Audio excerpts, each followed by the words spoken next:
Let's begin Chapter 22 with an overview of the immune system.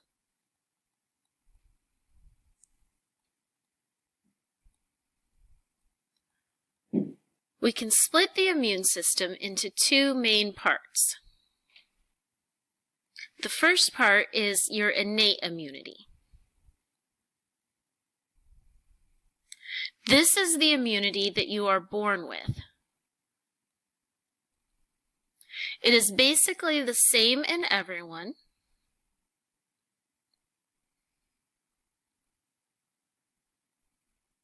and it stays consistent throughout your lifetime.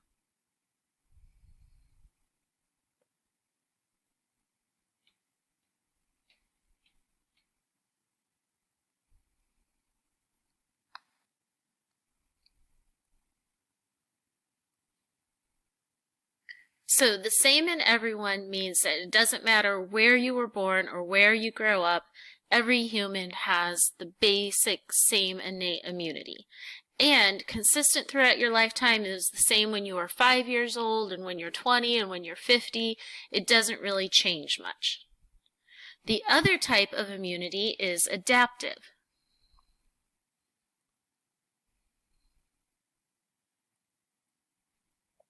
This immunity develops during your childhood.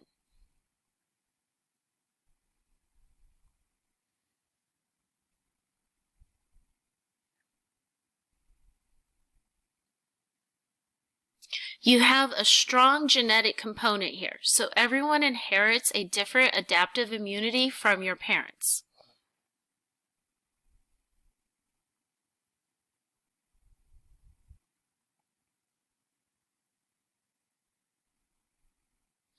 And as it's developing during childhood, it adapts to your environment.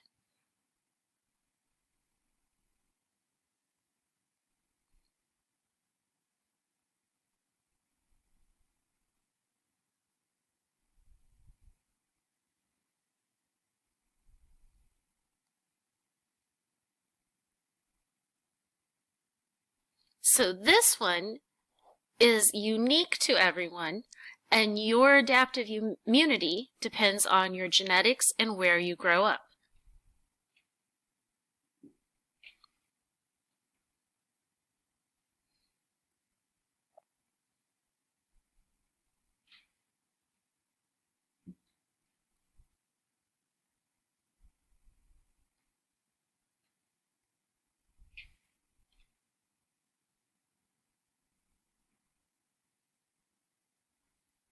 We can also think of immunity in terms of lines. You have 3 lines of immunity.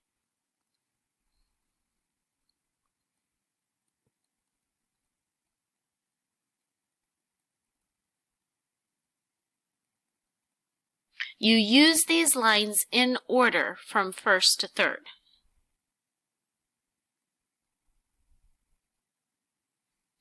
The first 2 lines occur in the innate.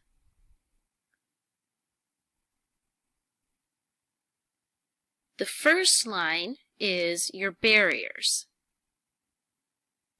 The idea here is just to keep germs out.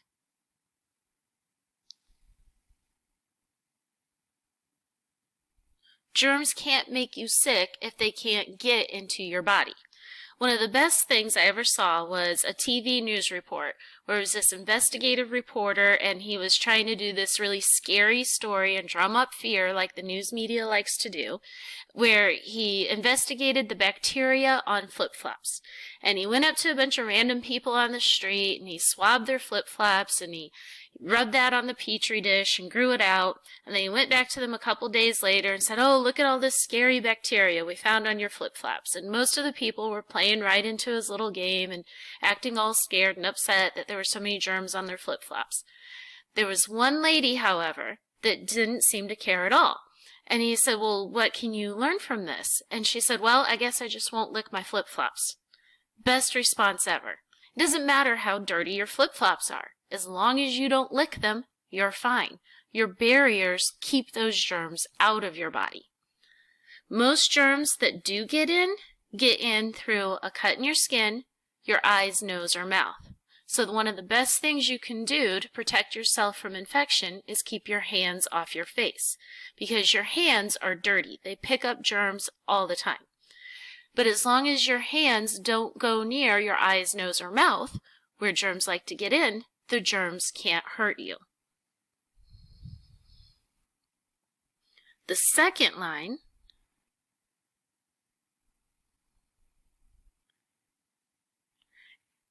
is your non-specific immediate response when a germ does get in.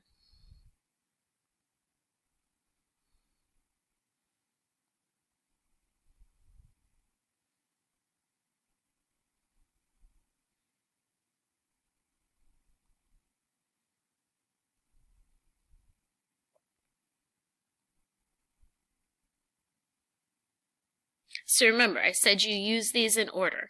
Most of the time your first line is working and the pathogens don't even get in you at all. But sometimes they do. Sometimes you touch your face, sometimes you have a cut in your skin, a pathogen gets in. That's when your second line comes into play. It's going to respond immediately to that pathogen coming in, and the non-specific part means it doesn't care what the pathogen is. It's going to respond the same way regardless of the species of the pathogen. The second line is split into 4 parts. You have cells, you have chemicals,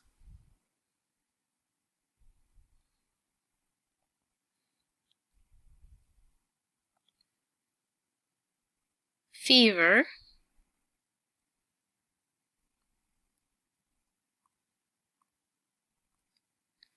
and inflammation.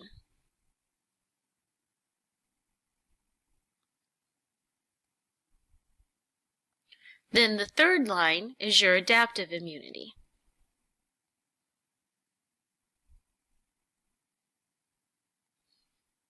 This is a delayed specific response to a pathogen that has entered your body and is making you sick.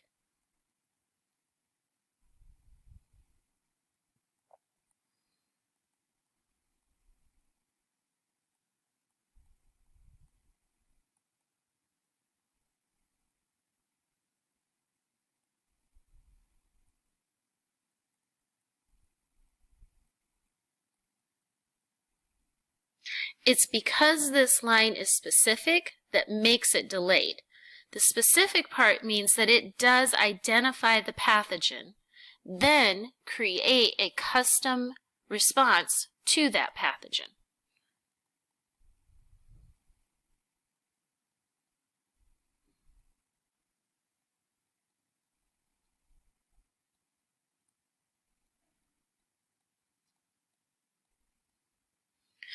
This is what causes the delay. You spend a week or two identifying the pathogen and making your custom response. But then, once it does get up and going, this is your most powerful weapon.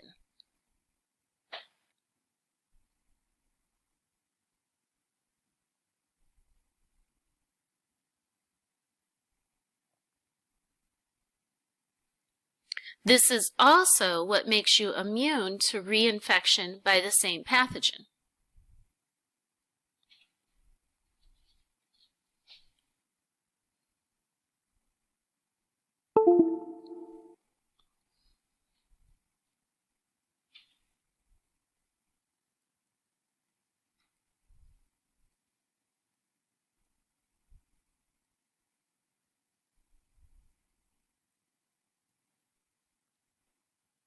So here is the overview of the immune system. The next few notes will go over more detail of each of these things. In this video, we will go ahead and do the first line, the barrier.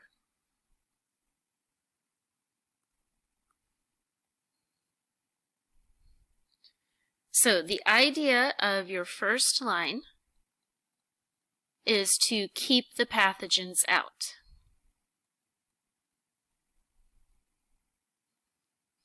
Remember, they can't make you sick if they can't get in. You have several components of your first line. Skin is your biggest one.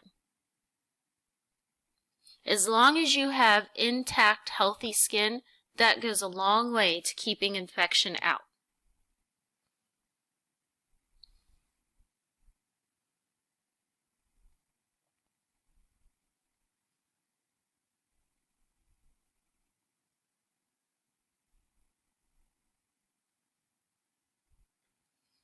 I have a friend whose son was in a class with a teacher who was obsessed with hand sanitizer. This teacher was always making all the students put on hand sanitizer several times a day. And those sanitizers are made of alcohol, which is very drying to your skin. Well, these kids, because they were rubbing so much drying alcohol on their skin several times a day, it dried their skin out and made it crack.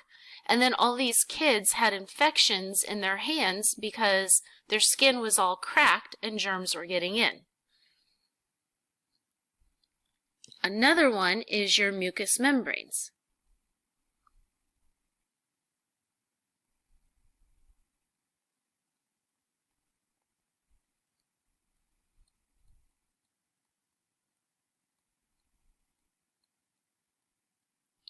Remember in chapter 21, we talked about MALT, that lymphatic tissue found in your mucous membranes. Well, here we are looking at that again. These are what guard the entrances to your body.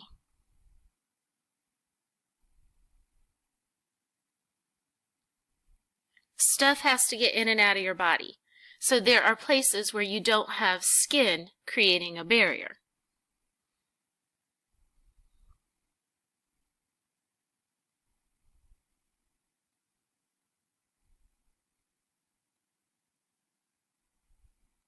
So this would be the digestive system, the respiratory system, and the urogenital.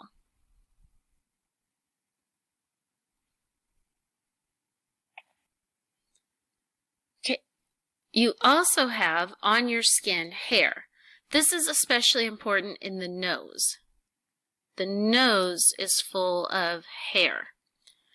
That nose hair is very important. It's a filter for the air.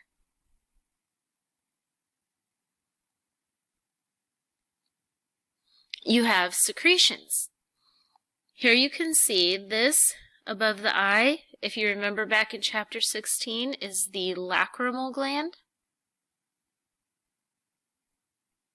It makes tears.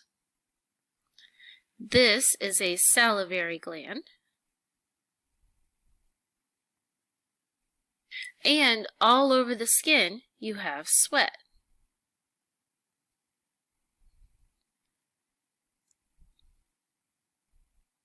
Tears, sweat, and saliva all contain lysozyme.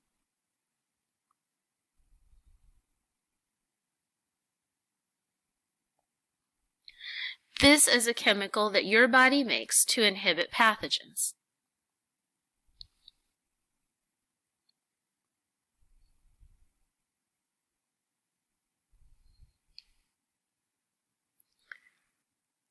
If we look here at the baby's stomach, the stomach is full of acid.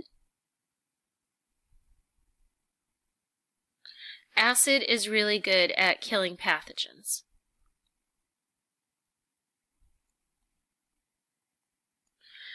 Food is not clean. Every time you eat food, you're eating germs. But you don't get sick every time you eat because the acid in your stomach destroys those germs. Also remember, we've talked about before, the mucus in your airways is trapping pathogens from the air and keeping those pathogens out of your lungs. Then you have cilia that sweep that mucus up to the back of your throat where you swallow it and your stomach acid destroys it. Here you can see in the intestines you have a lot of bacteria. This is called your microbiota or microflora.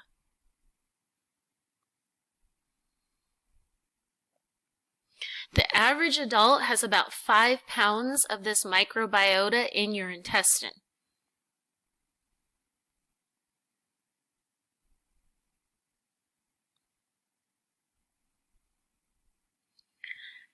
And these are friendly bacteria. Not all bacteria are pathogens. There are more bacteria that help us than hurt us. And this is an example of bacteria that help us. So they help to digest your food.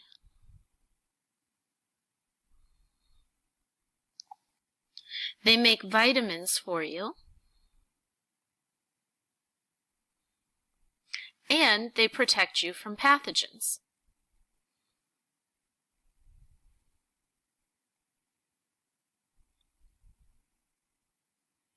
As long as your intestine is full of these friendly bacteria, there's no room for a pathogen to move in. A lot of times, intestinal infections occur after someone has been on an antibiotic. If you take an antibiotic, you kill off these good bacteria in your intestine. Then you have empty space, and pathogens can come in and take over that empty space.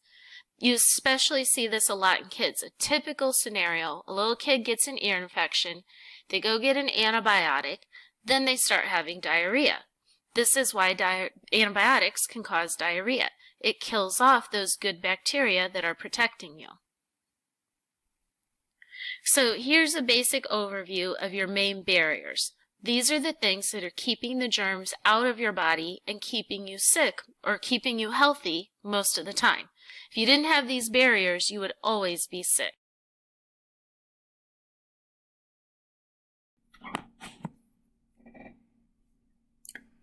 Now we can start looking at the second line of immunity and see your nonspecific response when a pathogen does get into you. We'll start with the cells. These are the cells of your innate immune system. They respond right away to a pathogen, and they have the same response no matter what the pathogen is. The first cell we'll look at is actually two types. This first picture represents macrophages and neutrophils.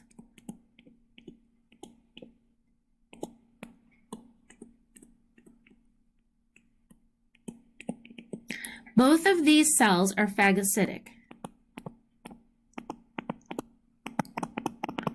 This means that they basically eat the pathogens. Think back to chapter 4 when we learned about endocytosis and exocytosis. That's what's going on here. Right here, you can see endocytosis of the pathogen. Then they use enzymes to digest the pathogen.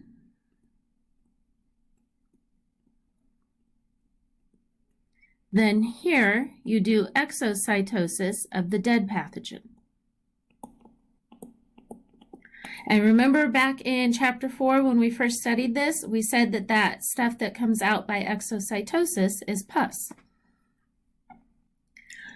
Our next set of cells to look at is basophils and mast cells.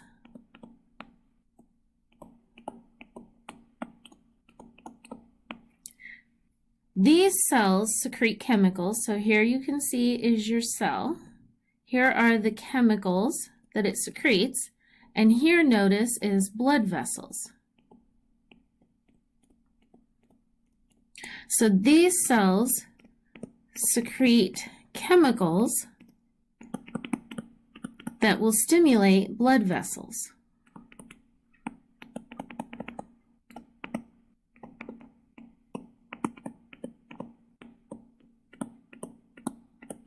And they stimulate the blood vessels to have inflammation.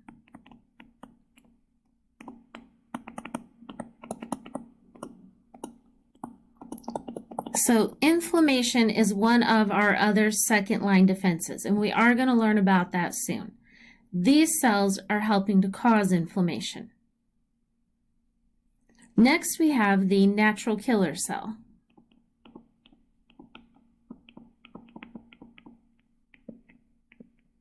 It's often abbreviated NK cell. Here is the natural killer. This cell is an infected body cell.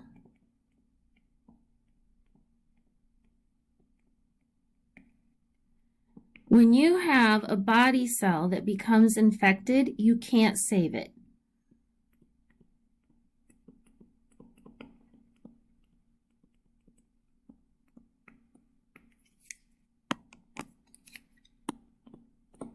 An infected cell is doomed, but you can try to stop the spread of infection.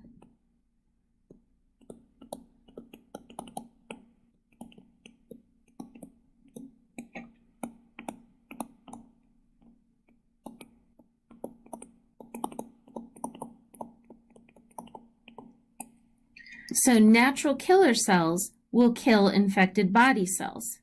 They do so by secreting two chemicals. Here you can see the chemicals that they secrete. These chemicals are perforin and gramzyme.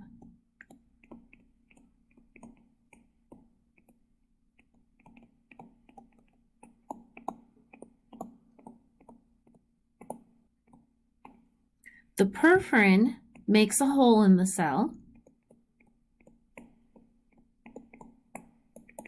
Just think of its name, perforin, like perforate. And the gramzyme enters through that hole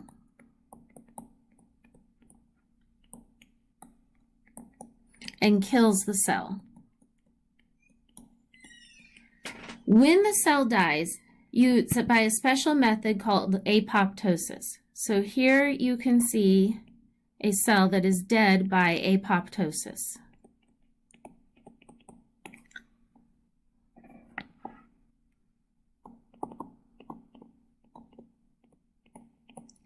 This is significant because the cell shrivels up. If you look here at the apoptosis picture, you can see the cell is just all shriveled up. That means that the infection is trapped inside.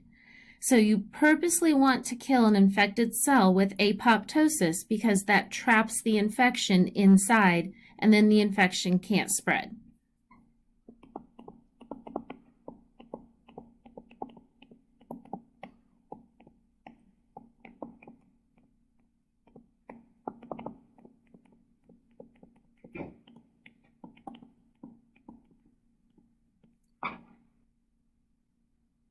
Our last cell is the eosinophil. This cell fights parasites. So in the picture, this is a parasite. And eosinophils are what your immune system uses to fight parasites.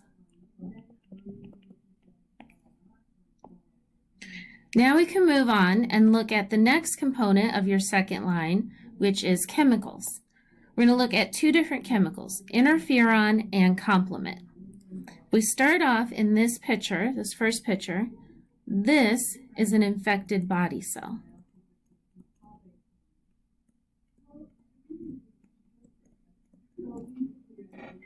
Remember, once a cell is infected, it is doomed.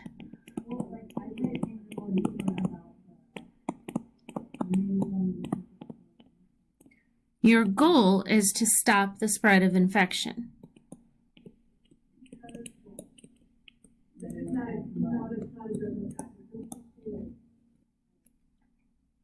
So, an infected cell secretes a chemical called interferon.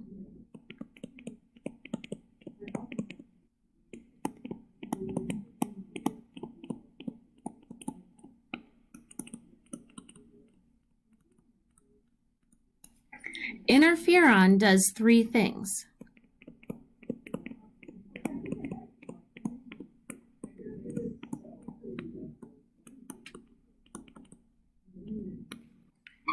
Here is thing number one. This is a healthy neighbor of the infected cell. Notice the interferon is going to that healthy neighbor. It warns the neighbor about the infection.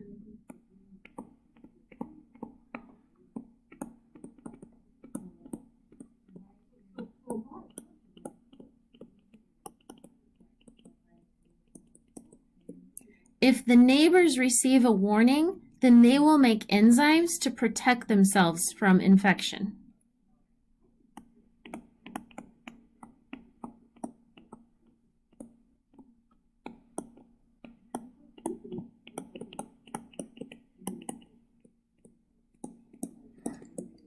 I always think of this like Paul Revere, how he rode through the night yelling, "The British are coming." He warned everyone so they could get ready and protect themselves.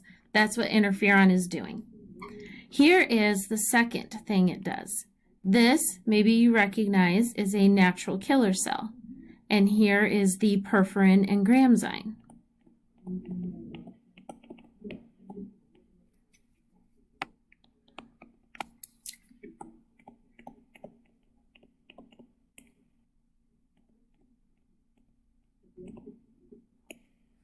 This is the infected cell. And here is the apoptosis. An infected cell is doomed, and it knows that it's doomed, and it doesn't want the infection to spread to its neighbors. So the interferon will attract a natural killer cell to the infected cell. It then kills it with perforin and gramzyme.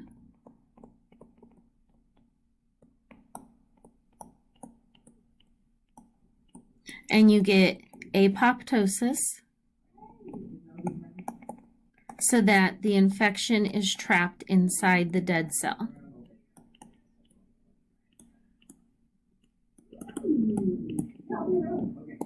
The third thing is right here. This is a macrophage.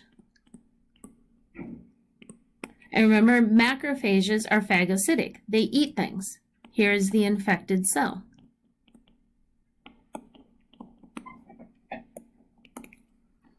So the third thing interferon does is it will attract a macrophage.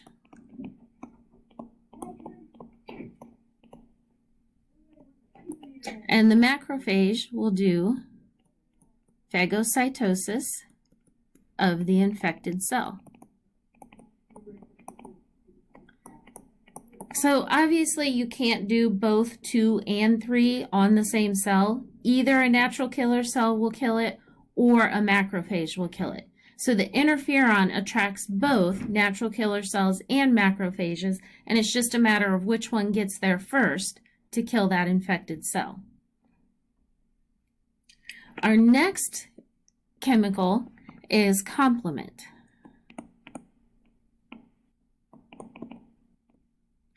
Complement is a group of proteins.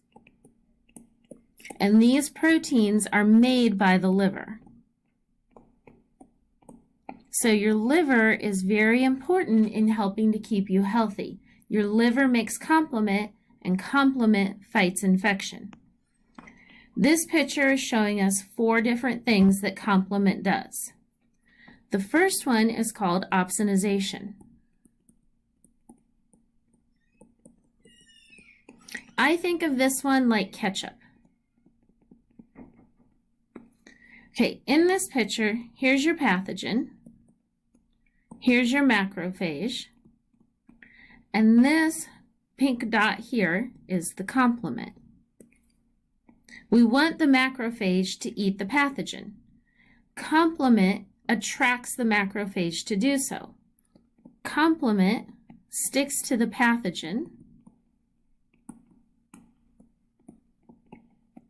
and this induces the macrophage to engulf the pathogen.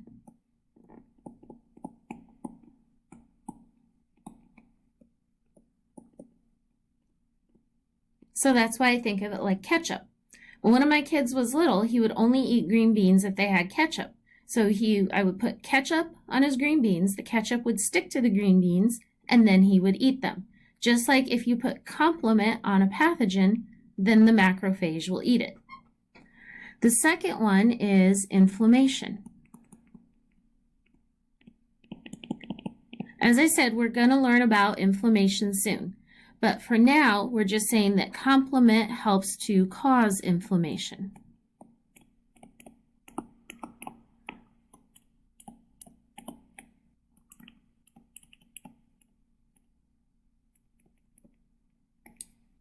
The third one is a Mac attack. I always think of going to McDonald's and getting a Big Mac when I say this one. MAC stands for membrane attack complex. Okay, so here's your complement. Here's your pathogen. Notice here the complements get together on the membrane of the pathogen. Basically what happens here is the complements poke holes in the pathogen. And they do so until the pathogen experiences lysis. So the pathogen basically explodes.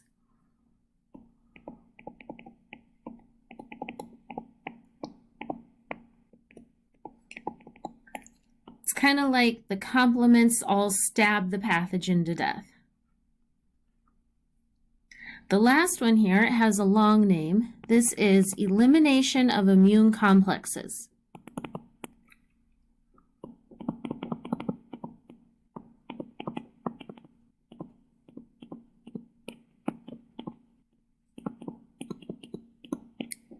Okay, so let's label the things in the picture. Here's your pathogen. This is an antibody, which we're going to learn about later. Here's your complement, and this is a red blood cell. So you get the pathogen, the antibody, the complement, and the red blood cell all linked together.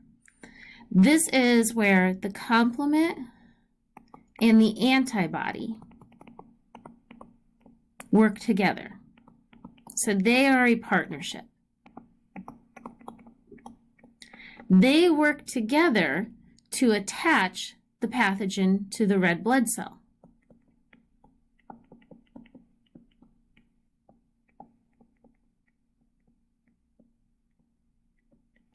All they're doing is hitchhiking on the red blood cell. I know nowadays people don't really hitchhike anymore. So think of it like Uber, if you will. They're just getting a ride on the red blood cell. The blood is flowing through the body, and one of the places it flows through is the liver. So they are just hitchhiking on the red blood cell to get a ride to the liver.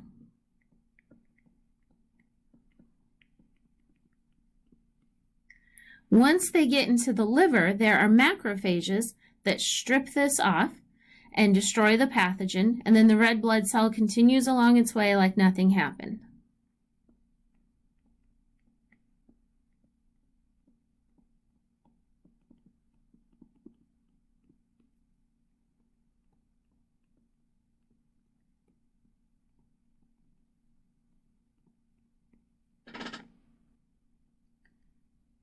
All right, so there is part of your second line. Let's continue with Chapter 22 and the second line of defense by looking at fever and inflammation.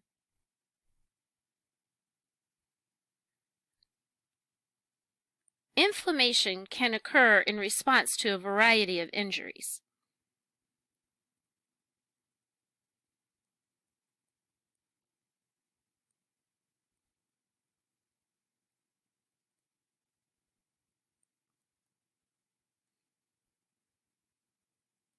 But in this chapter, we're just going to focus on when you have a potential infection.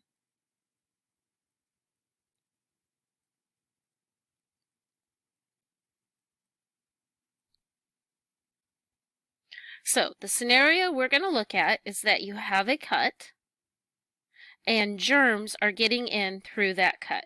So all these little green things here represent the germs getting in through the cut. When you have an injury like this, the injured cells secrete chemicals.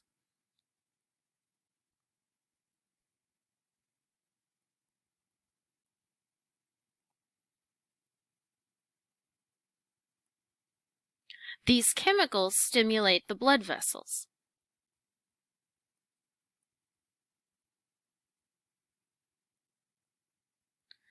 And they stimulate the blood vessels to do three things. The blood vessels will dilate. This will bring more blood to the injured area.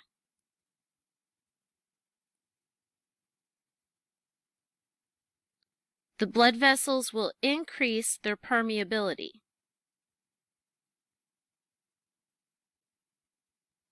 This means they're going to become leakier.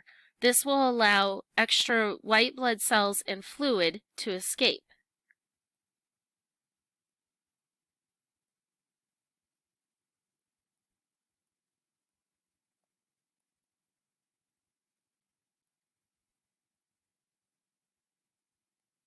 And the blood vessels are going to get CAMs. This stands for cell adhesion molecule.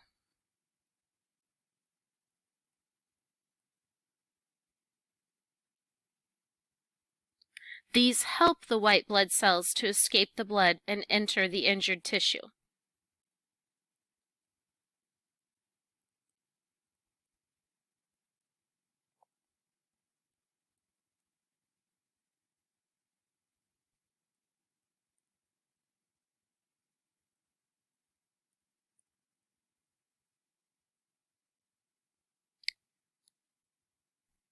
Now let's look at what the white blood cells are doing.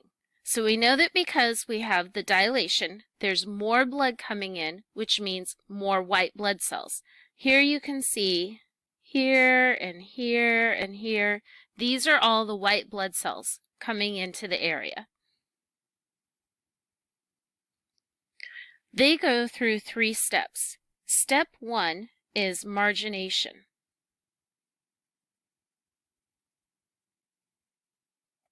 This is where a CAM catches the white blood cell. If you look closely here, these little hooks, that is a CAM. And you can see, like such as right here, those little hooks catch the white blood cell. So margination is a CAM catches the white blood cell as it flows by. Next, the white blood cell has to leave the blood. That is called diapedesis.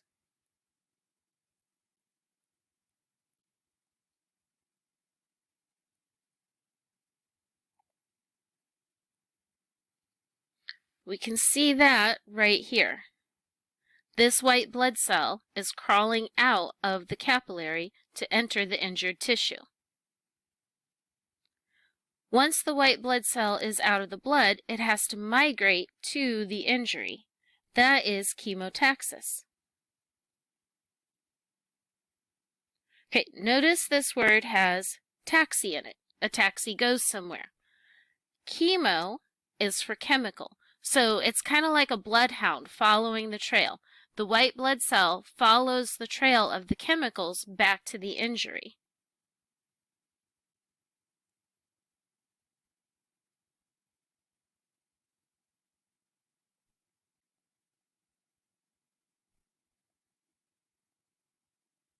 So you can see like this one is going this way. It's following the trail. Then once they get to the site of the injury, they fight the pathogens. So this one, you can see, is there fighting the pathogens.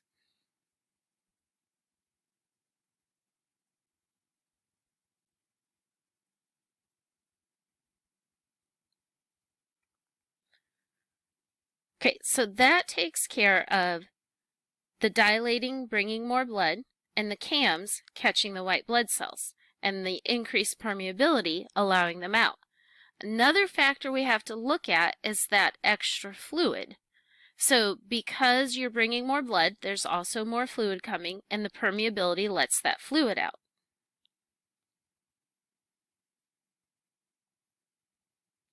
This extra fluid is called exudate. So while we can see the white blood cells coming out, you would also have fluid coming out. This fluid washes through the injured area. This part is a picture showing us what exudate does. It washes through the injured area, takes those germs, the dead white blood cells, and it washes it all into your lymph. Remember, you have lymphatic capillaries where you have blood capillaries.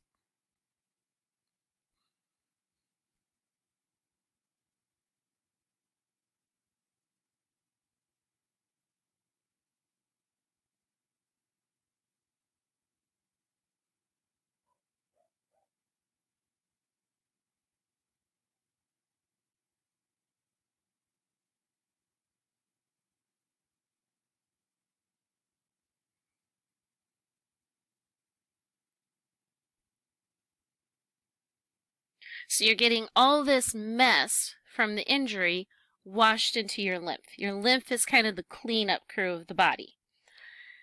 Remember that lymph flows through lymph nodes. So now you have all this garbage in your lymph. It's going to flow through a lymph node.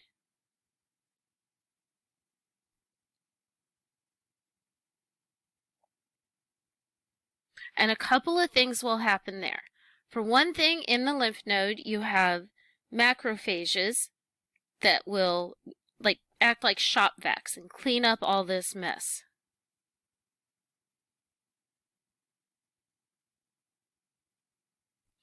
You also have lymphocytes, which we're going to learn all about lymphocytes pretty soon. They are your third line of immunity. So by getting the germs into the lymph and taking them to a lymph node, this is where you can activate your lymphocytes. And remember, the third line is the most powerful defense. So if you have some bad pathogens that got in through that cut, you need to get them to your lymph node so you can activate those lymphocytes that compose the third line and get the third line involved in the fight. Okay. Inflammation also has 4 cardinal signs.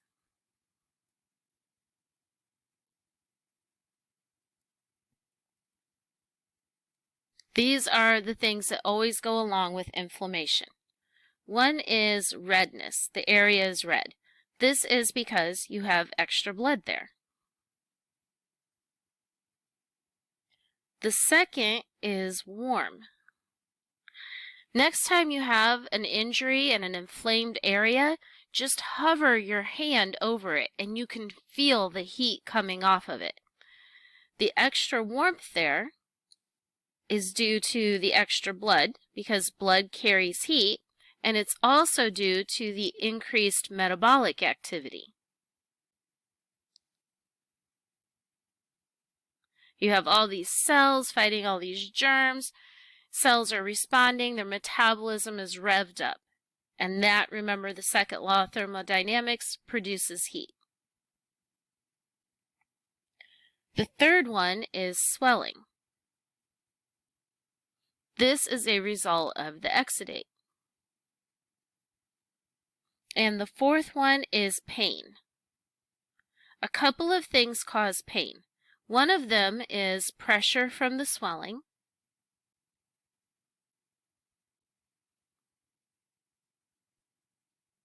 The other one is the chemicals from the injured cells.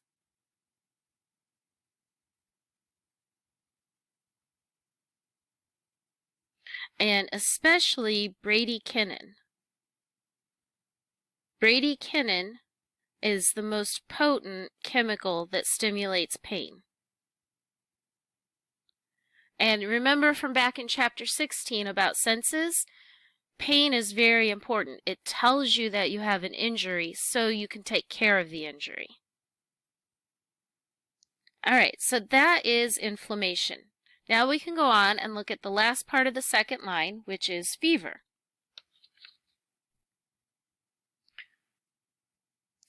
Remember this picture? Hopefully it's familiar. This is your hypothalamus.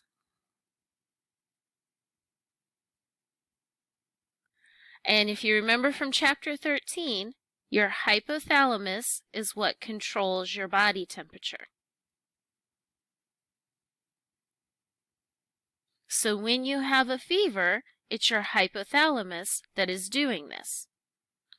We're going to go through 3 different steps here. So you can see fever has onset, stadium, defervescence.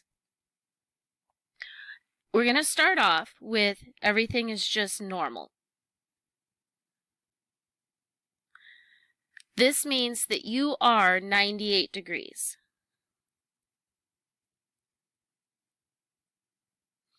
Then you have an infection. When you get an infection, you get chemicals called pyrogens. Pyrogens stimulate your hypothalamus.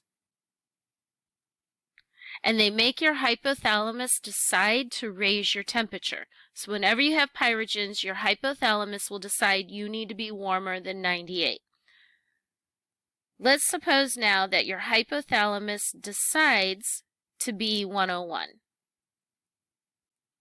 Fevers can vary. I just picked 101 as a typical fever number. It's not always going to be 101.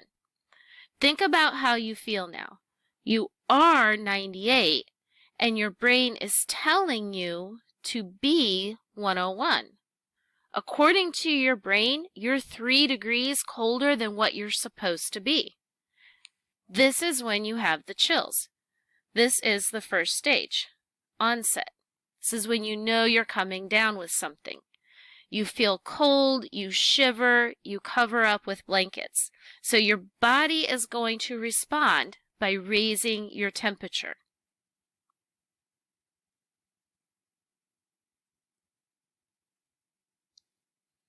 So you will shiver. You might look pale because you're going to constrict your blood vessels to conserve heat. And you're going to use behaviors. This is when you get all wrapped up in your blankets.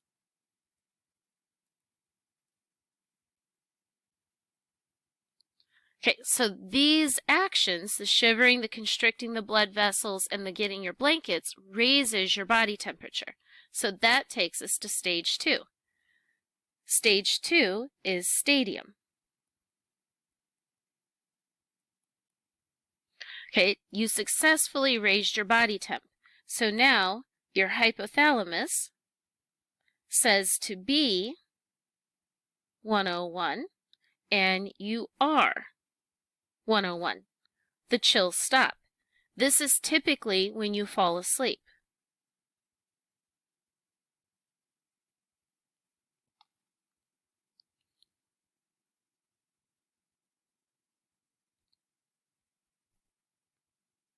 This is now when you get the benefits of a fever. The fever goes to work fighting the infection.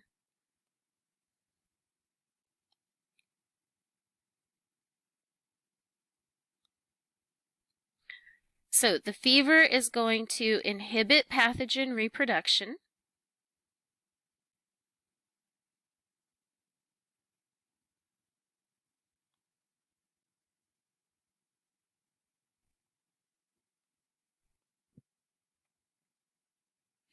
It's going to cause more CAMs on your blood vessels. It's going to make your enzymes more flexible so they can work better.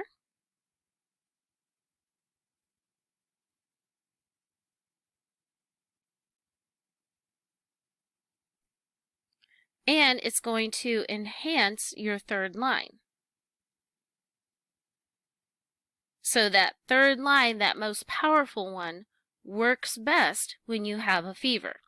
So that whole idea of needing to take Tylenol at the first sign of a fever, that's just a myth invented to make you buy more Tylenol.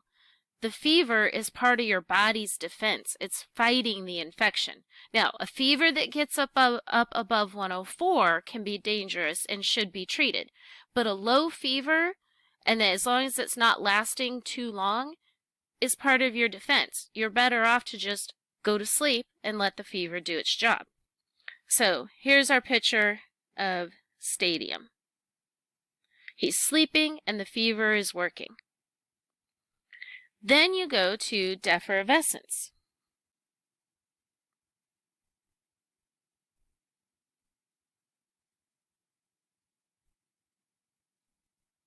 This is when the fever breaks. Think about how you feel when a fever breaks. You were cold, you got wrapped up in your blankets, and you fell asleep. How do you wake up? Now, your hypothalamus says to go back to 98. You are 101. Now, you're 3 degrees too hot, so you feel hot. Now you have to bring your body temperature back down. So this is when you sweat, You're probably going to be flush because you dilate your blood vessels.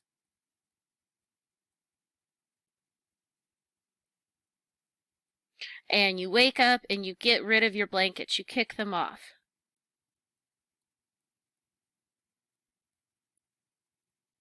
So this is when you wake up all sweaty and hot and getting rid of all those blankets you bundled up in. You typically go through this cycle several times a day. So after defervescence, you'll go back to another onset. And you just continue this cycle during the course of your illness. So that wraps up the second line of defense. Next, we'll be ready to start on the third line.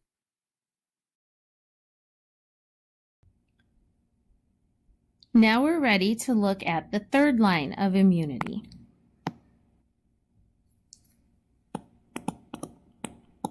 Third line, remember, is your adaptive immunity. This is your most powerful weapon against infection, but it also has a delayed response. The reason for that delayed response is because it is specific. Your third line works by identifying the pathogen that is infecting you and then creating a custom response to that particular pathogen.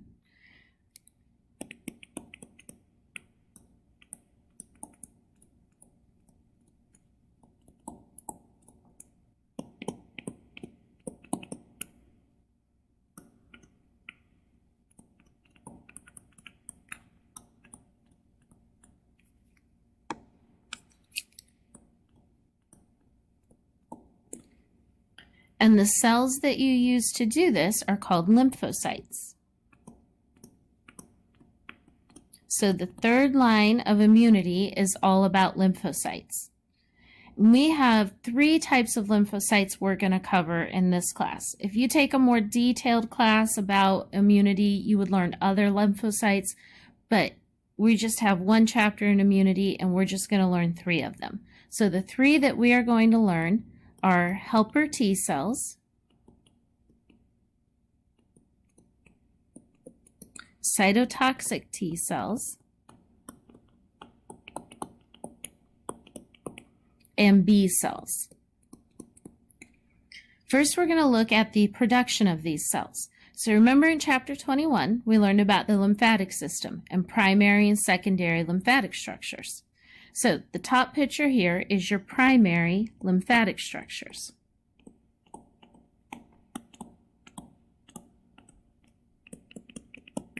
Here is red bone marrow.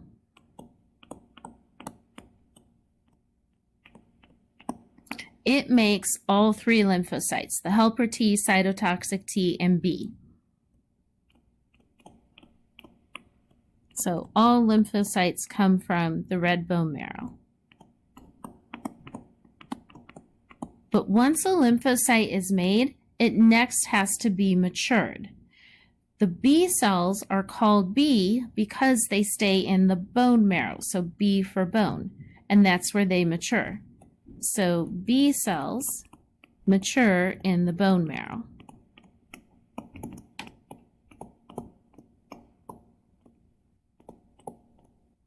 All right, then do you remember this gland from chapter 21? Remember it's larger in children and shrinks in adults? This is the thymus, and this is where T cells mature. And that's how they got their name, T cells, because they mature in the thymus gland. Once the cells are mature, they go to your secondary lymphatic structures.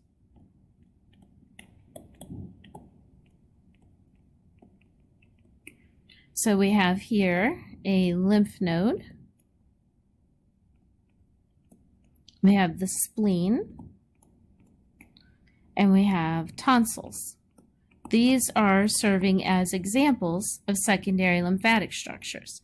They are what house mature lymphocytes.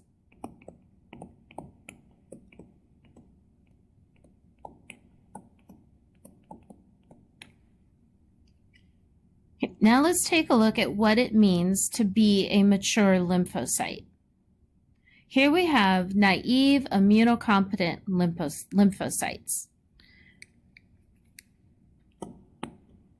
Naive means that they have not fought a pathogen yet.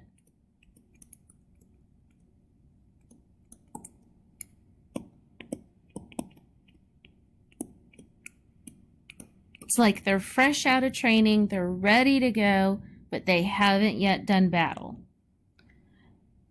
Immunocompetent means that they're mature and they're ready to.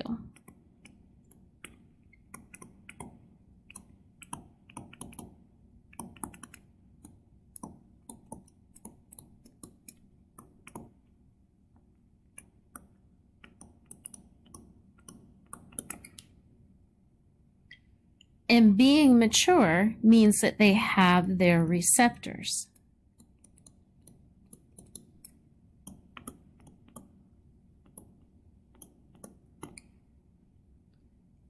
The receptors are the key to how lymphocytes work.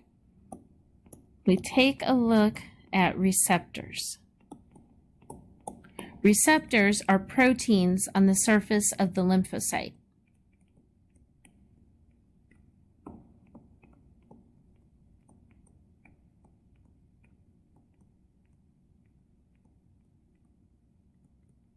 And they are going to interact with pathogens. This is what they use to identify and interact with pathogens.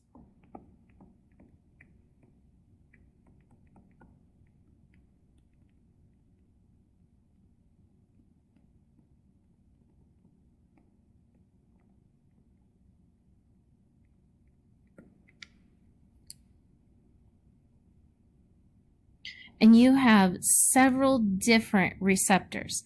And which receptors you have is genetic. You inherit it from your parents. So you inherit several different receptors from your parents.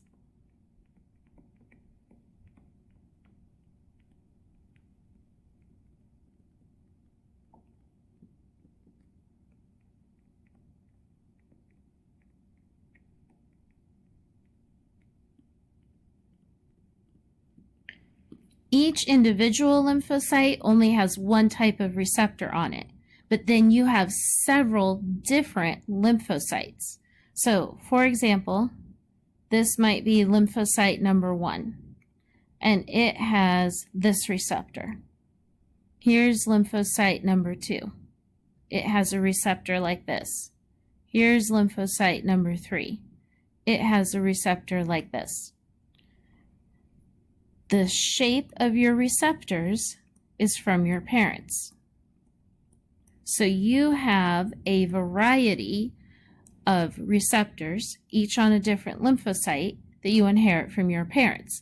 These receptors are what you use to identify and fight the pathogens. Let's look at the 3 lymphocytes are helper T, cytotoxic T, and B cells, and see which receptors they have.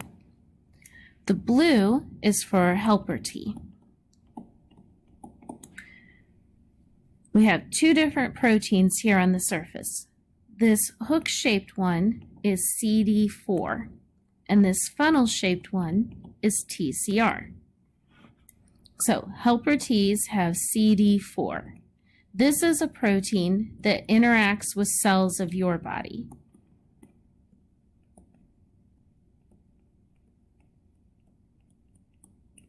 The funnel-shaped one is the TCR.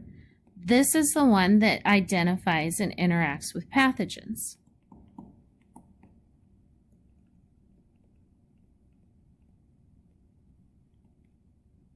This is the one that comes in different shapes.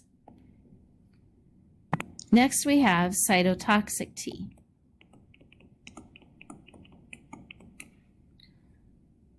This has CD8 and TCR. Same function. So CD8 interacts with your cells.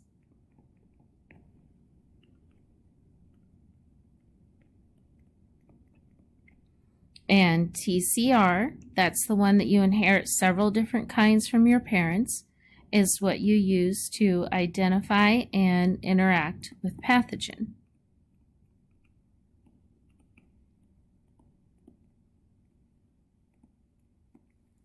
Then we have the B cell. It only has one type of protein, which is the BCR. And just like TCR, it will identify and interact with the pathogen.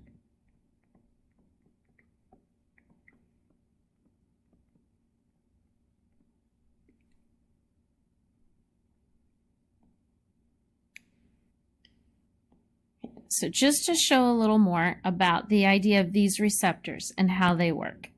Here we have some pathogens. We have a bacteria and we have a virus, examples of pathogens. And you can see they have these things on their surface. Those are antigens.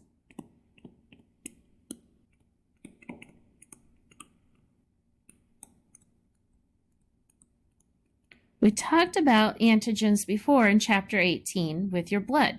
The antigens on your red blood cells are what give you your blood type. So here again, we have antigens. They are just a protein on the surface of the cell.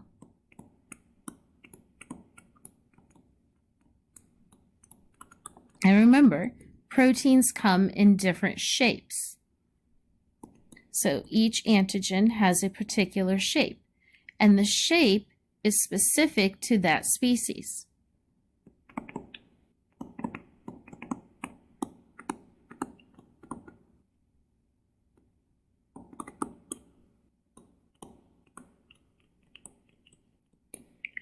So you use the antigens of the pathogen to identify which species you are sick with. We look down here at the bottom picture. These are the antigens. So we have a purple triangle, a blue circle, and a blue square. The yellow things are the receptors of your lymphocytes.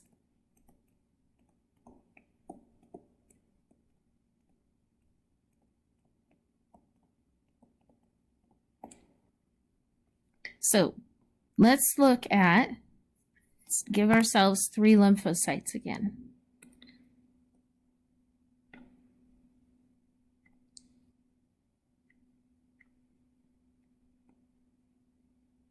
So here are your lymphocytes.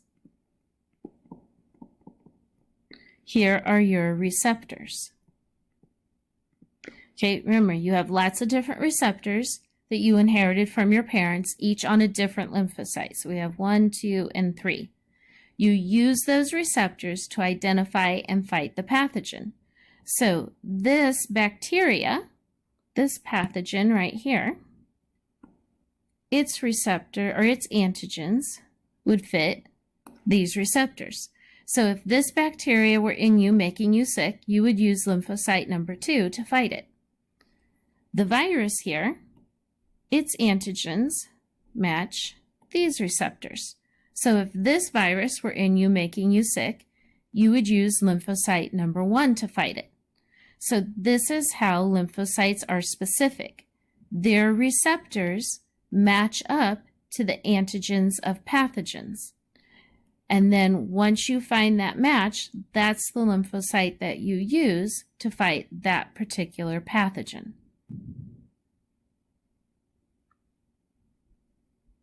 Let's write a summary of that just so you have it. So we're going to say a pathogen invades you.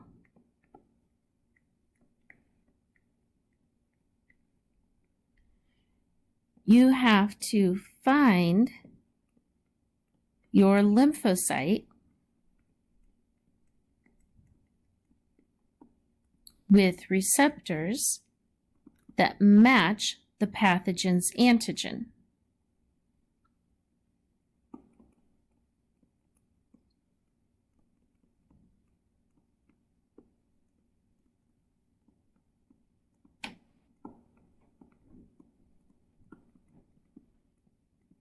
then that is the lymphocyte you will use to fight that pathogen.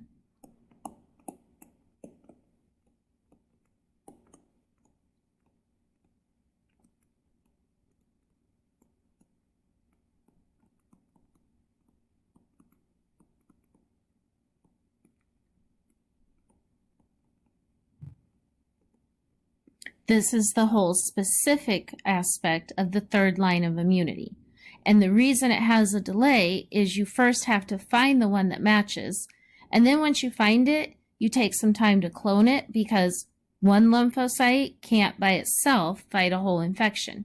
It has to build up an army of lymphocytes that all have that same receptor to then go fight the infection.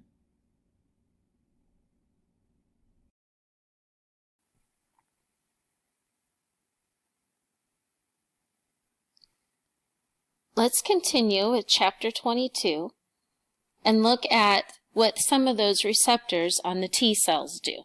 So remember that T cells have TCR and CD receptors.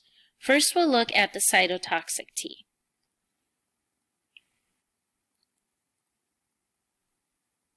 So cytotoxic T cells have TCR and they have CD8. Those are the two proteins that we talked about before on the surface of a cytotoxic T. Over here, we will look at a body cell.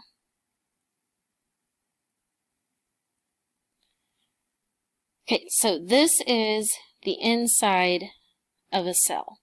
And here you can see this is the Golgi, right? And here's vesicles. Hopefully some of this is coming back to you from Chapter 4. This cell is healthy.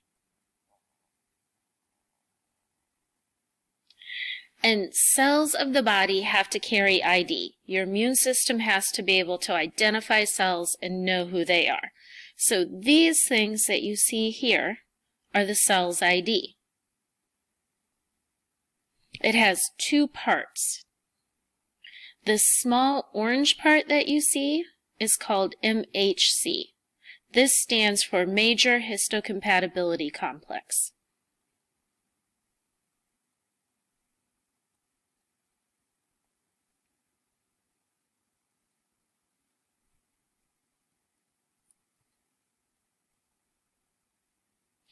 Then the little purple dot on top of it is antigen. So just like pathogens have antigen, just like your red blood cells have antigen, all of your cells have antigen on them. That's how you identify your cells. In a healthy cell, it is self-antigen. So you have your own unique antigen. It's encoded in your DNA. It's unique to you, and that's on the surface of your cells. So a cytotoxic T will interact with a body cell. The CD8 will bind to the MHC1. So body cells have MHC type 1. The TCR will then inspect the antigen.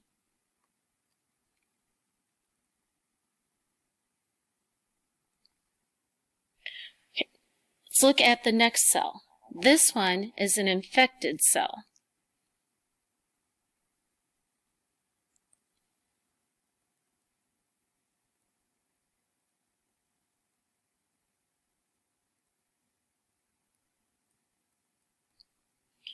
Okay, here you can see, here's the pathogen. The pathogen has entered the cell and the cell is sick. It's infected. Notice that the MHCs are different. If you look close, see the pathogen has little kind of teal colored dots on it that are its antigen. Look over here at the MHC. There's that pathogen antigen on there. So in an infected body cell, you have your MHC type 1, and then you display pathogen antigen on it.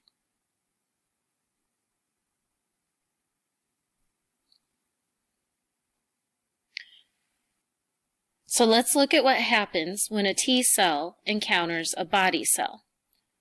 Here is our T cell. So this is cytotoxic T. And this is a body cell.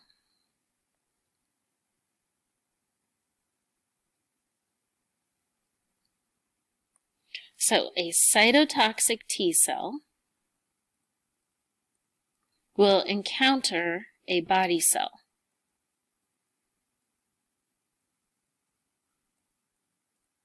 The first thing that happens is the CD8 of the cytotoxic T will bind the MHC1 of the body cell.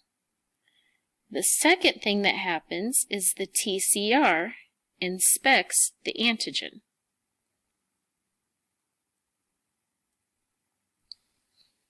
Okay, so by inspecting the antigen, it's looking at the cell's ID. If it is self-antigen,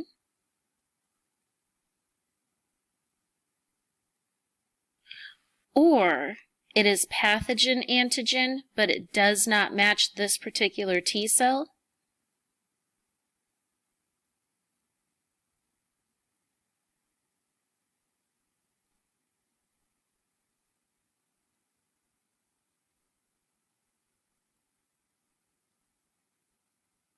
then the T cell will disengage and leave it alone.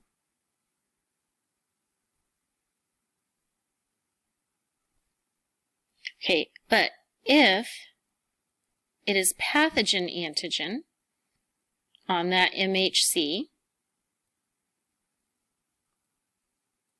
and it does fit, and they fit together like puzzle pieces, if the pathogen antigen on the MHC fits the TCR on this cytotoxic T, then you activate that cytotoxic T.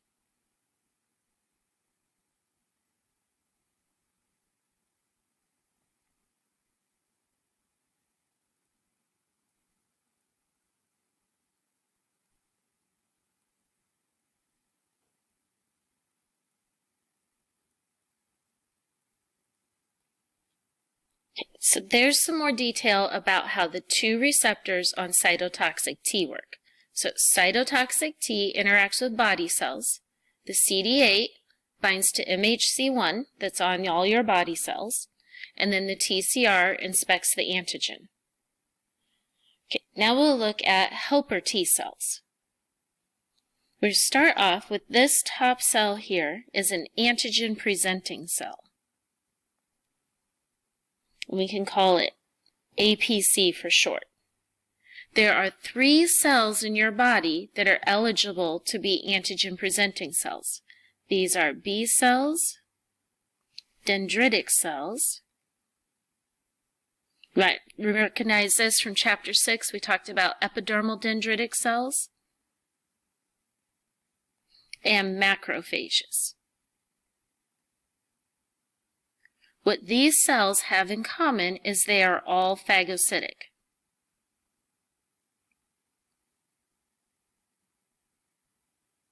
This means that they engulf pathogens.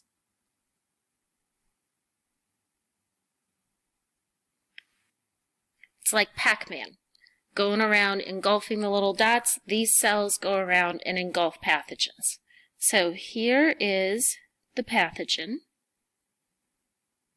And here you can see it's entering the cell, but it's not infecting it. The cell is eating the pathogen. So this is not an infection, it's the cell eating the pathogen. Then here you see the pathogen antigen gets displayed on MHC. So notice the pathogen has those little teal antigens. There's the teal antigen being displayed now. This is MHC type 2. And this is your pathogen antigen.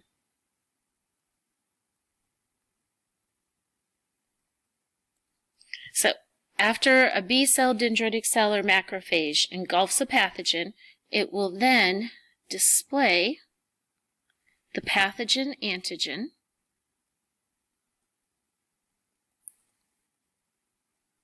on its MHC2. So let's look at what's happening here. Here is our helper T. And here is our antigen presenting cell. The antigen presenting cell has pathogen antigen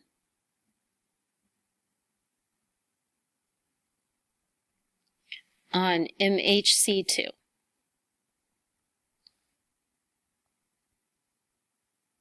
So a helper T encounters an antigen presenting cell. First thing that happens is the CD4 on the helper T will bind the MHC2 on the antigen presenting cell. Then the TCR inspects the antigen.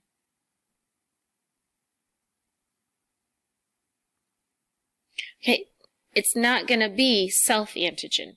Antigen presenting cells present pathogen antigen. So we don't have to worry about if it's self-antigen. We just need to see if this pathogen antigen matches that particular helper T. Remember, you have lots and lots of different TCRs that you inherit from your parents. We have to find the one that matches, like having a bucket of keys and finding the one key that'll unlock the door. So if the TCR does not match the antigen, then they just disengage and they go along.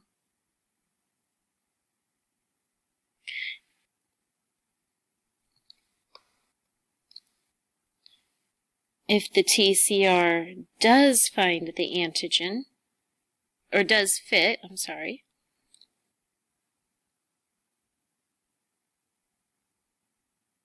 then you activate this helper T.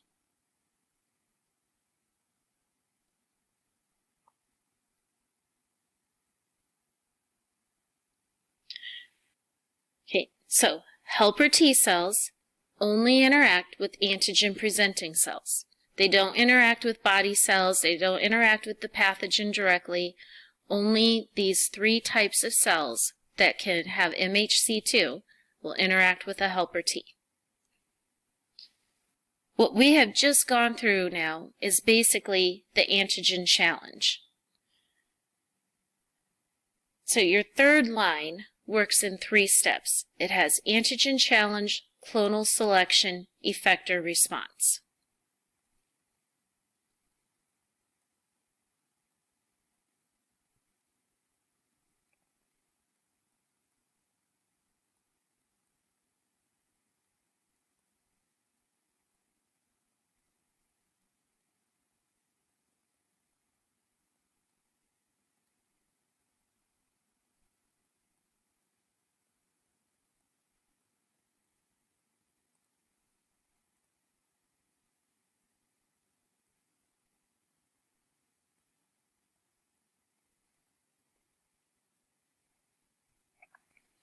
Okay, so to kind of go through and we'll put all this together. We'll start off with, just to see what color it had, the light purple. Here is an antigen presenting cell. So our antigen presenting cell engulfs a pathogen.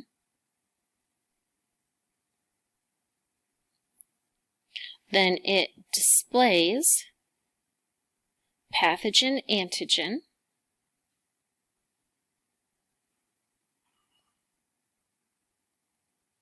on MHC2. Then we have our helper T. So the antigen presenting cell will go up to a helper T. The helper T, CD4, binds the antigen presenting cells, MHC2. Then the TCR inspects the antigen.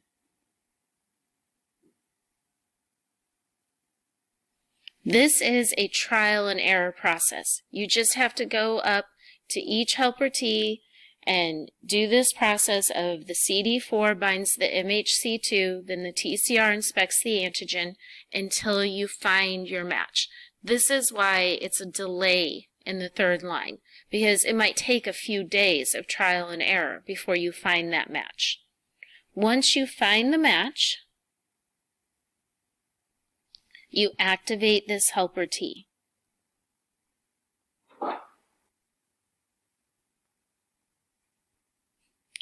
This part is antigen challenge. So what we have described here, this is antigen challenge.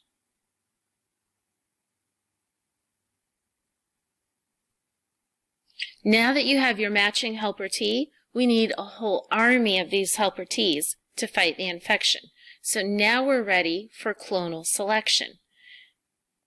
So the helper T, notice, has chemicals that come out, and these chemicals loop back around to the helper T. This is interleukin-2. So an activated helper T secretes interleukin-2. And it secretes this chemical back onto itself.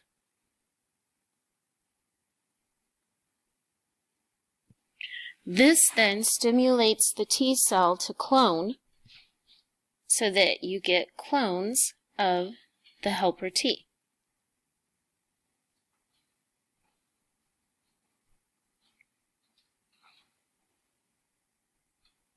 This is the clonal selection. So this is step 2, clonal selection.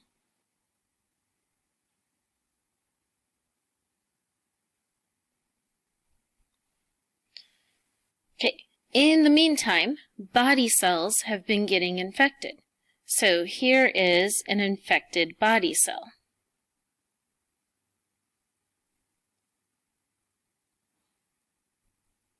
And remember, cytotoxic T interacts with body cells.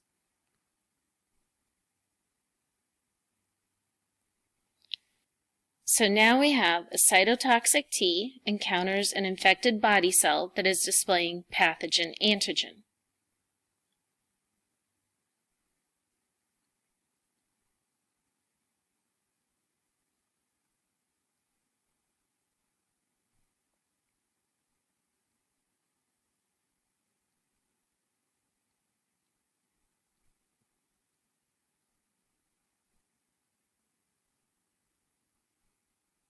And this would be displayed on the MHC1. Okay, so again, it's that trial and error. You have lots and lots of different cytotoxic T cells. You have to find the one whose TCR matches this antigen. So first you will have the CD8 bind the MHC1, then the TCR inspects the antigen.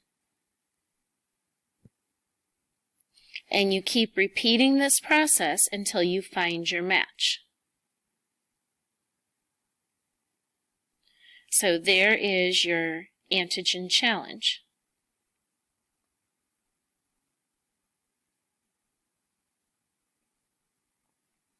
Okay, then once you find your match, you have to sit and wait for a helper T. So here are your helper T clones. Notice the helper T clones are secreting chemical.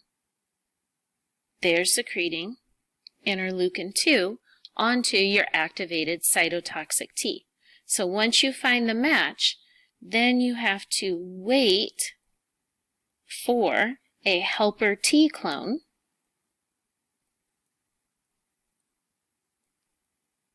to come along and secrete interleukin-2. And then this stimulates your cytotoxic T to clone.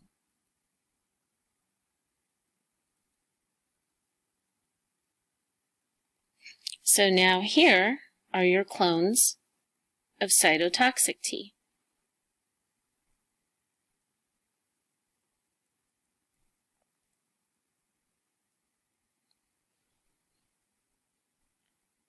So this is your clonal selection. Okay, so you're building up that army. Okay, let's look at the B cells now. We haven't talked about those yet. Here is a B cell. Now remember, it doesn't have any CD. We just have the BCR that interacts directly with the pathogen. Remember also that B cells can be phagocytic. They can be antigen-presenting cells. So here we have a B cell encounters the pathogen.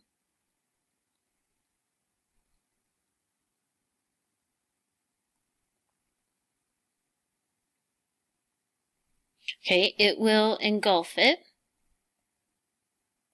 It will then display the pathogen antigen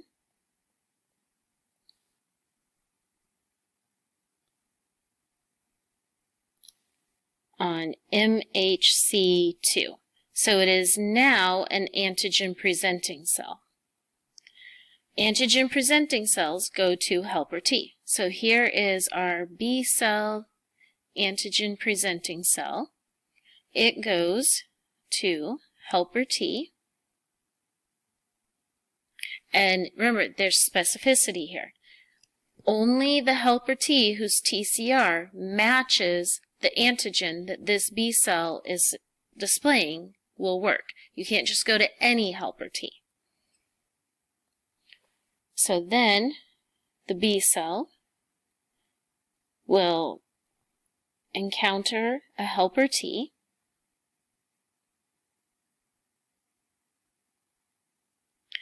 The CD4 binds MHC2. Then the TCR inspects the antigen. Might take a few days of trial and error until you get your match, but then you find your match. So this is antigen challenge.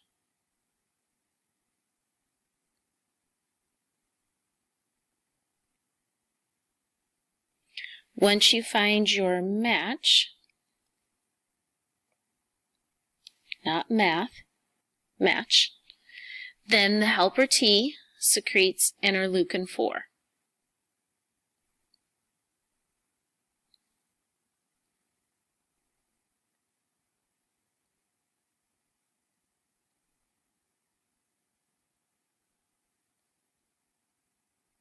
And this stimulates the B cell to clone.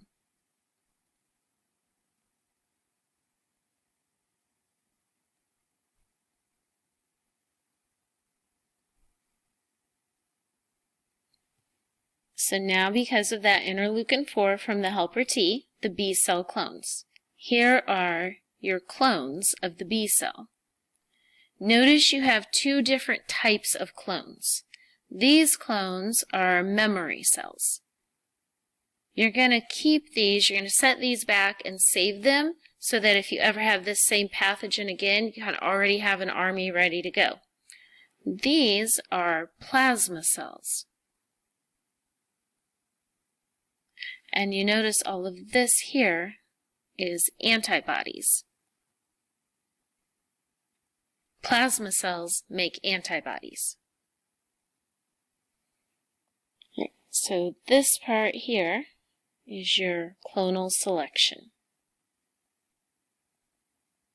Okay, I know this particular set of notes is kind of a lot to take in. You might want to rewatch this video, and we'll go over this in class too to help make sure this is all making sense. But a summary, we put a summary so far of what we did here. You have cytotoxic T interacts with body cells. CD8 binds MHC1 and TCR inspects antigen. Then we have helper T interacts with antigen-presenting cells. CD4 binds MHC2, then TCR inspects antigen.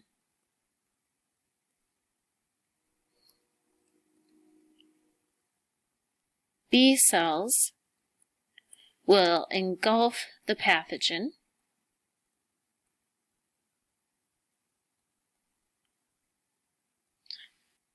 if the BCR matches the pathogen antigen.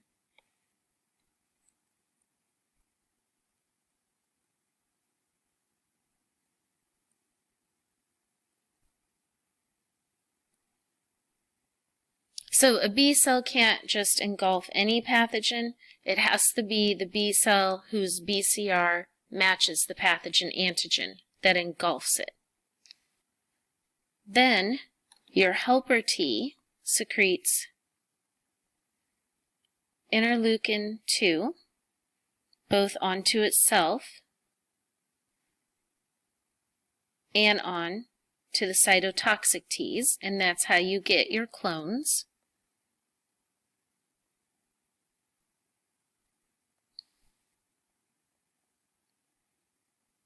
And it secretes interleukin 4 onto the B cells, and that's how you get your clones.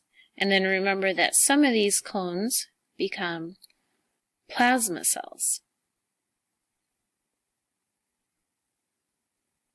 All right, so there is the antigen challenge and clonal selection of the third line. In the next video, we'll go over the effector response. That's what these cells actually do to go out and fight the infection. So this part was antigen challenge. You have to find the match. You have to find the TCR or BCR that matches the pathogen antigen. And then clonal selection, once you find those matching cells, you clone them to make an entire army of them.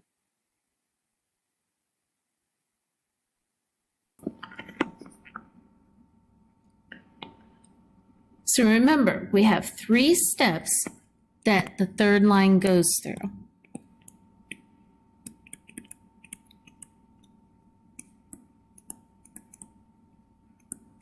You have antigen challenge.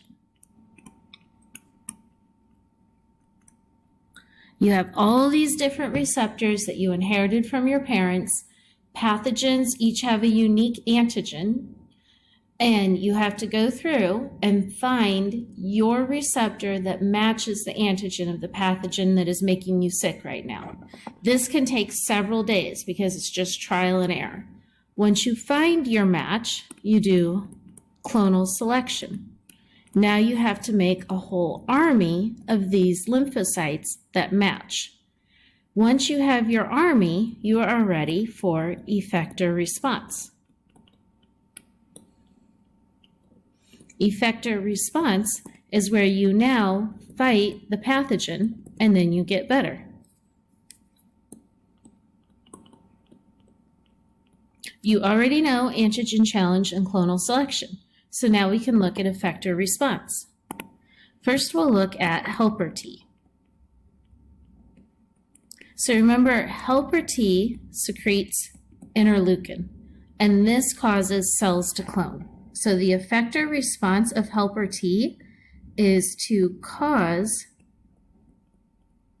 the cloning by secreting interleukin.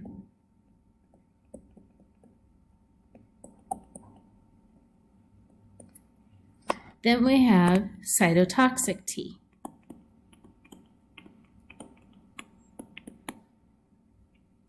Cytotoxic T interacts with body cells.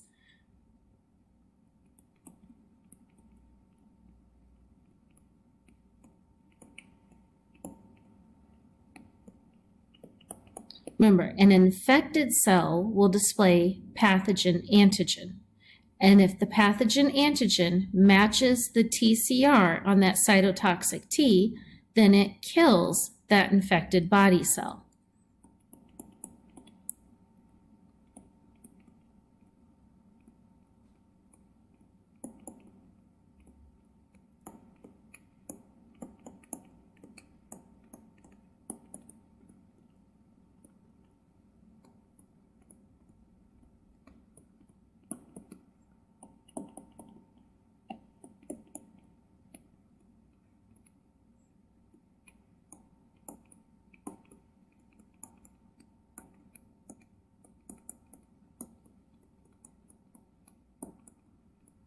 Remember that infected cells are doomed. You can't save an infected cell, so your goal becomes to stop the spread of infection. Here's how the cytotoxic T kills. It secretes perforin and gramzyme. Perforin and gramzyme cause the cell to die by apoptosis. The cell shrivels up and traps the infection inside.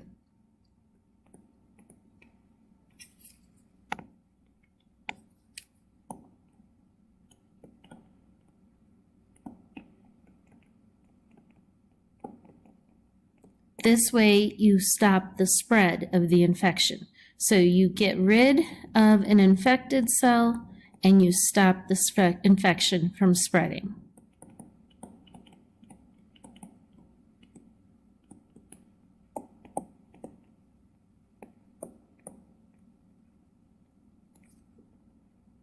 Then the B cells, remember the B cells clone into plasma cells.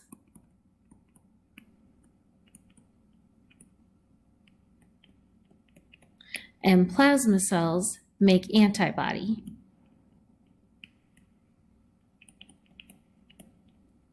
So here is antibody. And this antibody fits the pathogen antigen. So it's not just any antibody. It's antibody specific to the pathogen you are sick with right now. And another note is that all three of these leave behind memory cells.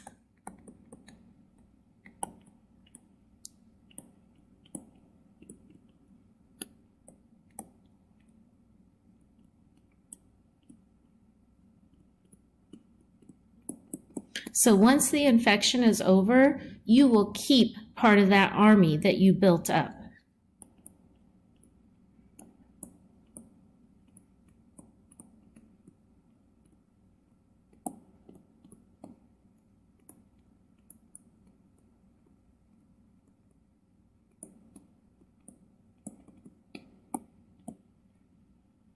That's how immunity works. You go through all the trouble to do antigen challenge, find the one that matches, you do clonal selection, you build up a whole army. Then after the infection is over, you keep some of that army. Then if this same infection comes back, you're ready to go. Okay, let's continue on with effector response and look at what antibodies do. So we said that B cells clone into plasma cells, which make antibodies. There are 6 things that antibodies do. The first one is neutralization.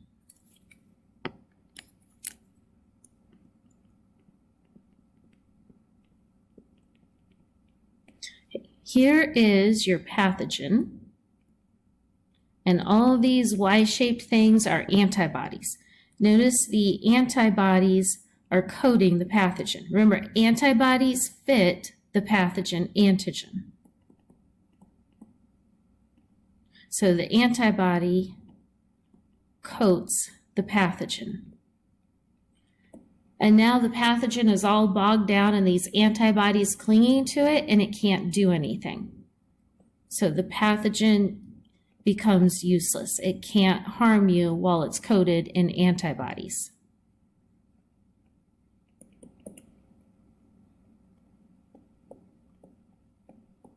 So you've neutralized the pathogen. The next one is agglutination. You should already know what this is because we talked about it in chapter 18 with red blood cells. If you get blood cells that don't match you, you'll have agglutination. It's the same thing. Remember then we talked about an antibody would bind 2 red blood cells and you would get clumps? Well, now you're just getting clumps of pathogen. So this is where one antibody will bind 2 pathogens. And then see how it goes around. So this one is binding 2, and then this one is also bound to there, and it goes around, and again, you form a clump.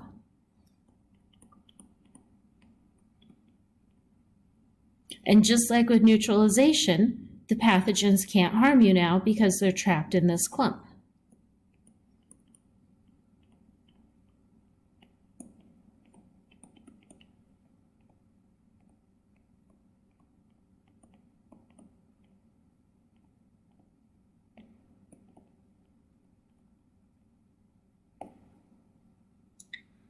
The third one is precipitation. It's just like agglutination. The only difference is that now it's a toxin rather than a pathogen. So this is where one antibody binds to toxins, and you form clumps. This would be how your body responds, like to a snake bite or a sting from a bee or another insect. Some bacteria produce toxins.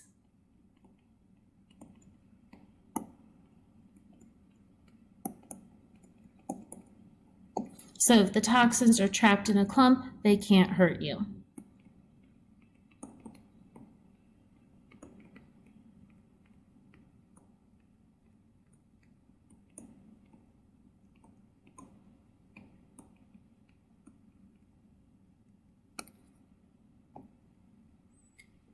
The next one, next couple of them actually are going to be familiar to you. This one is complement fixation. Remember back when we were learning the second line and learning about complement? Here it is again. You would have that red blood cell here. Here's your pathogen. Here's the antibody. Here's the complement. This is where you hitch a ride on a red blood cell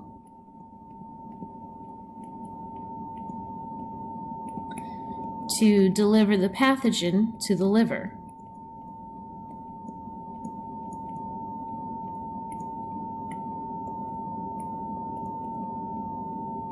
And then when you get there, macrophages in the liver destroy the pathogen.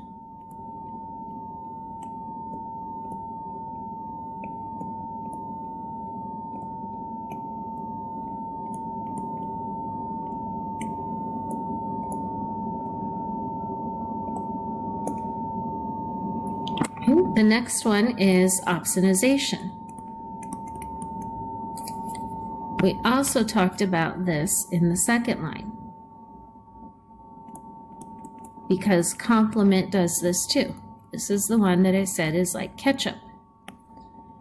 Complement and antibody both have the ability to coat the pathogen, and that attracts a macrophage. Remember, macrophages basically eat the pathogen. So it's like putting ketchup on food so that you'll eat the food.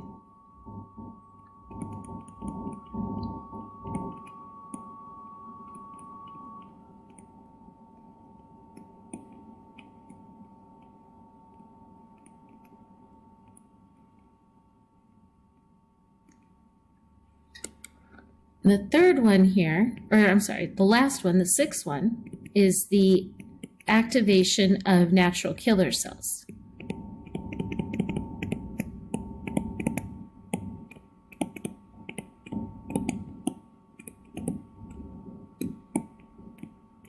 Here is the natural killer cell. Remember before we talked about these with the interferon, that interferon will attract a natural killer cell. Well, antibodies are the other thing that attracts a natural killer cell. So here is an infected body cell. Antibody will stick to an infected body cell. Remember, infected body cells will display pathogen antigen. And your antibody matches pathogen antigen. So the antibody will bind to the pathogen antigen displayed on an infected cell.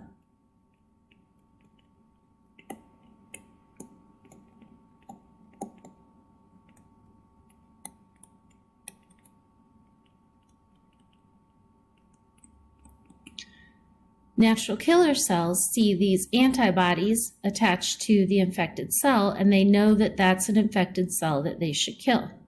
So this is a signal to the natural killer cell, and it will secrete perforin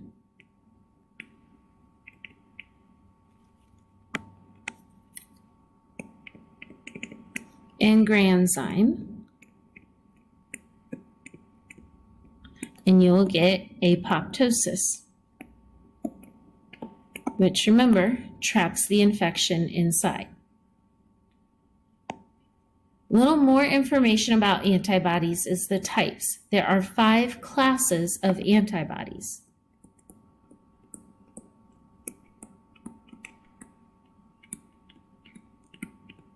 Okay, and notice it says Ig.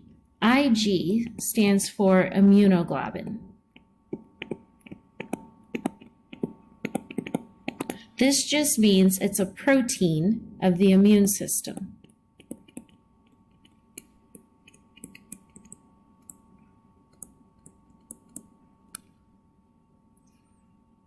So that's what an antibody is. It's a protein of immunity. So it's an immunoglobulin. So that's why these say IgA, IgD, and so on. These are the classes of antibody. IgA is found in external fluids. This would be things like tears. There's IgA in your tears protecting your eyes, in saliva, and in breast milk. So this is how mothers protect their babies. IgD is the BCR on B cells. IgE is used to fight parasites. It is also implicated in allergies. If you're having a lot of allergies, you're going to have high levels of IgE. The IgG is in internal fluid.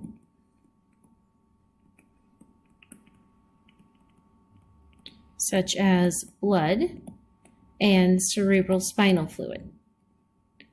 IgM is also in your blood, and this is the one that causes agglutination.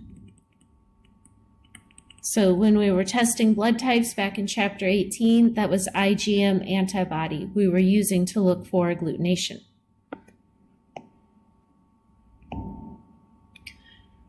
Okay. The last topic we're going to go over in this video now is primary and secondary response and active and passive immunity. So this is just kind of putting it all together and looking at the big picture here. Remember we said that you keep back memory cells. You do antigen challenge, you do clonal selection, you build up an army. Then when the infection's over, you keep some of that part of that army as your memory cells.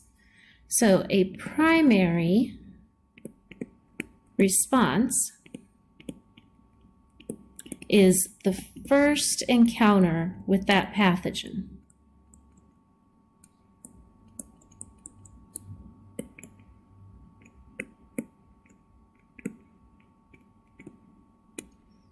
Okay, this is when you get sick. This is a brand new pathogen to your body. Your immune system has to go through the 3 steps. So you have to do antigen challenge and clonal selection.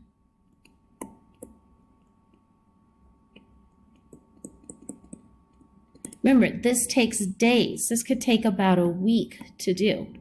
So during that week, you're sick because your 3rd line is not up and running yet.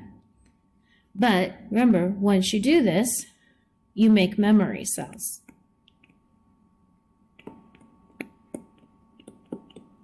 So then a secondary response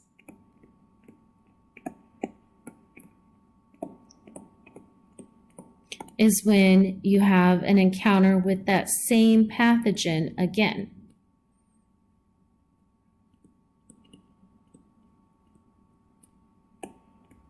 You don't get sick again because this time you already have your army.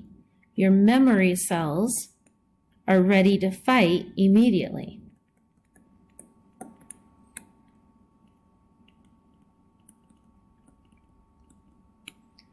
And they destroy the pathogen before you get sick.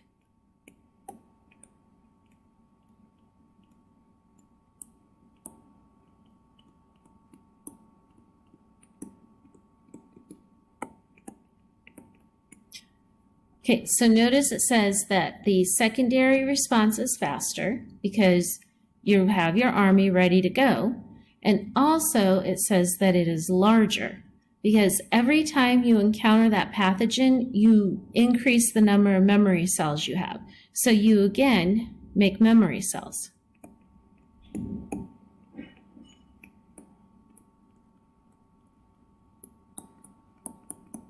So every time you encounter a pathogen, you increase the size of your army against that pathogen. So the more you're exposed to a pathogen, the more immune to it you become. You might also be thinking that like you've had the flu several times or you've had a cold several times. You won't get the same flu or the same cold again because you become immune to a particular pathogen. But with things like cold and flu and pneumonia, there's several different pathogens that can cause that infection. That's why you can get the flu every year, because there are so many pathogens that cause it and they mutate very quickly. So your body will learn to be immune to one, but then if it mutates, you're not immune to the new mutation of it. Okay, now we can look at active and passive immunity and natural and artificial. We'll just go through these. We'll start with natural active.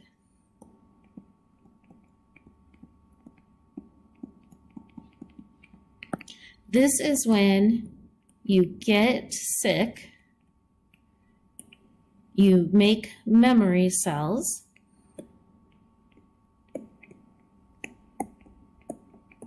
and you are now immune to that pathogen.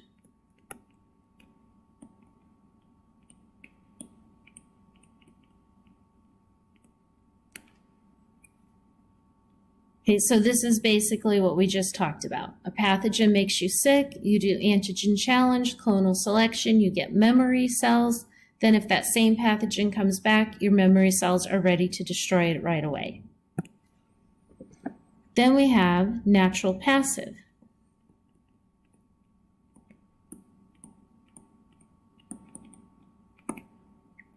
This is mother to child.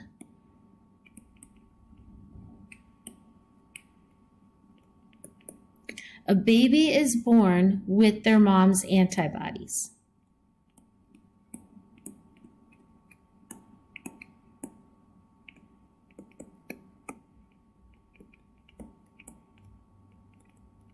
Now, this is only temporary. It'll last about 6 months. Antibodies don't last forever. They wear out and you lose them. But for the first 6 months, the baby has the mother's antibodies protecting them.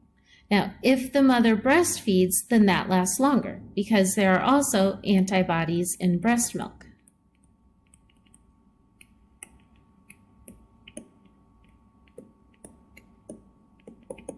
So as long as a baby is being breastfed, that baby will have natural passive immunity.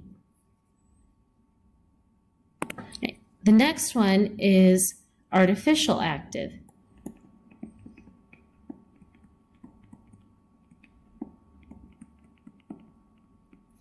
This is vaccines. When you get a vaccine, you are injected with a dead or weakened pathogen.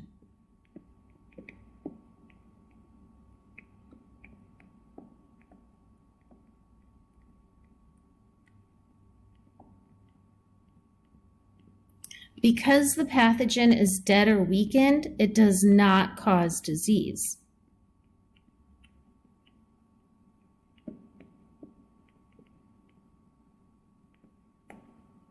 But Your B cells and T cells don't know that the pathogen is dead. They just respond to the antigen on it.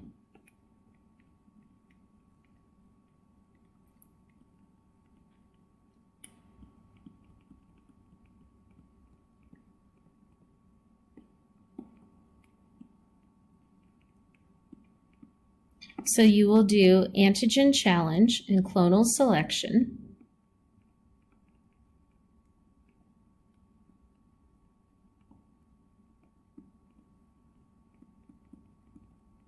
And you will get memory cells.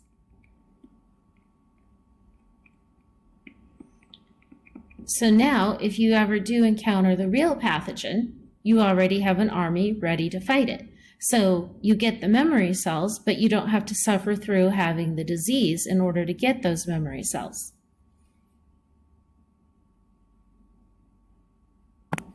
And the last one is artificial passive.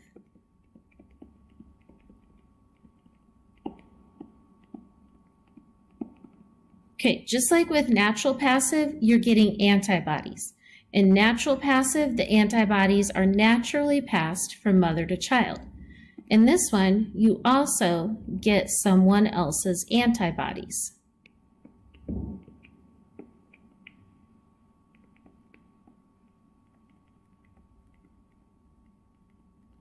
This is typically done with horses, or traditionally done with horses. And this is an example of how antivenom is made. So, for example, you can inject snake venom into a horse.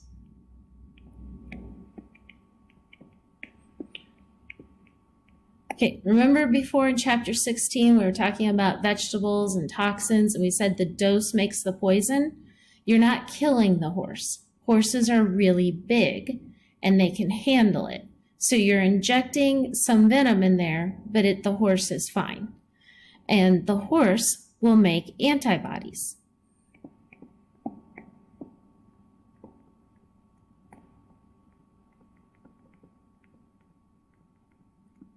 You then extract these antibodies from the horse's blood, and when somebody gets bit by a snake, you give them those antibodies, and it saves them from the poisonous snake bite.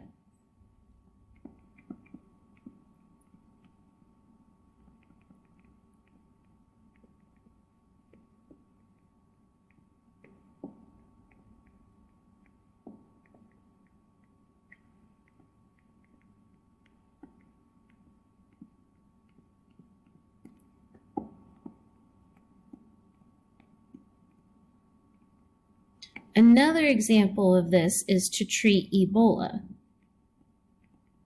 You may remember a few years ago there was a big Ebola outbreak. There is no vaccine nor cure for Ebola. It's a very dangerous virus. There's not much we can do about it. But the one thing that we can do is get antibodies from Ebola survivors. So even though a lot of people who catch Ebola die from it, there are a few people who have had Ebola and survived. So those few people who have had it and survived have memory cells, and they can make antibodies.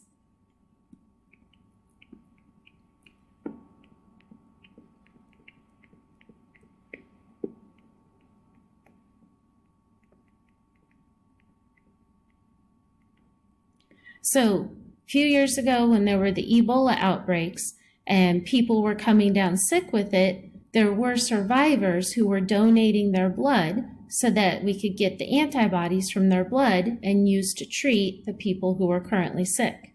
It's not a perfect situation. Some of the people who received the treatment did still die, but it does increase the odds of survival.